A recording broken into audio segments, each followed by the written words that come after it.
ನಮಸ್ಕಾರ. Peaceful path ಯೋಗ ಚಾನಲ್ಗೆ ಸ್ವಾಗತವನ್ನು ಕೋರ್ತಾ ಇವತ್ತು ನಾನು ನಿಮಗೆ ಶಯನಾಸನದಲ್ಲಿ ಮಾಡ್ತಕ್ಕಂತಹ 3ನೇ ಪ್ರಕಾರದ ಉಸಿರಾಟದ ವ್ಯಾಯಾಮವನ್ನು ಹೇಳ್ಕೊಡ್ತೀನಿ. ಈ ಒಂದು ಉಸಿರಾಟದ ವ್ಯಾಯಾಮವನ್ನು ಮಾಡೋದ್ರಿಂದ ನಮ್ಮ ಕಾಲುಗಳ ಸದೃಢತೆ ಉಂಟಾಗ್ತದೆ. ಅದರ ಜೊತೆಗೆ ನಮ್ಮ ರಕ್ತದೊತ್ತಡವನ್ನು ನಿಯಂತ್ರಿಸಿಕೊಳ್ಳಲು ಇದು ತುಂಬ ಸಹಕಾರಿ.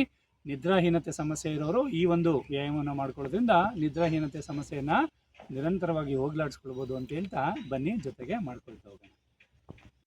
ಮಕರಾಸನ ಸ್ಥಿತಿಯಿಂದ ನೋಡಿ ಶಯನಾಸನಕ್ಕೆ ಬಂದ್ಬಿಡಬೇಕು. ಬಲಗೈಯನ್ನು ಸಪೋರ್ಟ್ ಮಾಡಿ ದೇಹ ನೇರ.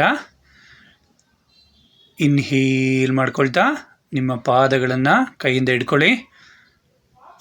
ಎಕ್ಸೇಲ್.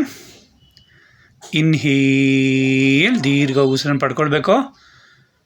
ಎಕ್ಸೇಲ್. ಇನ್ಹೀಲ್. ಎಕ್ಸೇಲ್.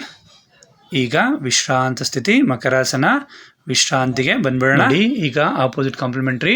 ನಿಮ್ಮ ಎಡಗೈಯನ್ನು ಸಪೋರ್ಟ್ ಮಾಡಿ ಬಲಗಾಲನ ಮೇಲೆತ್ತಿ ಮಾಡ್ಕೊಳ್ಳೋಣ. ಇನ್ಹೇಲ್ ಮಾಡ್ತಾ ನಿಮ್ಮ ಬಲಗಾಲ ನೇರ, ಮಂಡಿ ನೇರ. ಎಕ್ಸೇಲ್ ಕಾಲ ನಿಲ್ಲಿಸಿ. Inhale deeply. ಎಕ್ಸೇಲ್. ಇನ್ಹೇಲ್ ಕಾಲು ನೇರ, ಸ್ವಲ್ಪ ಬ್ರೀತ್ ಹೋಲ್ಡ್ ಮಾಡೋಣ. ಎಕ್ಸೇಲ್. ಹೀಗೆ ನಿರಂತರವಾಗಿ ಮಾಡ್ಕೊಳ್ಳೋದ್ರ ನಂತರ ವಿಶ್ರಾಂತ ಮಕರಾಸನ ಸ್ಥಿತಿಯಲ್ಲಿ ವಿಶ್ರಾಂತಿ.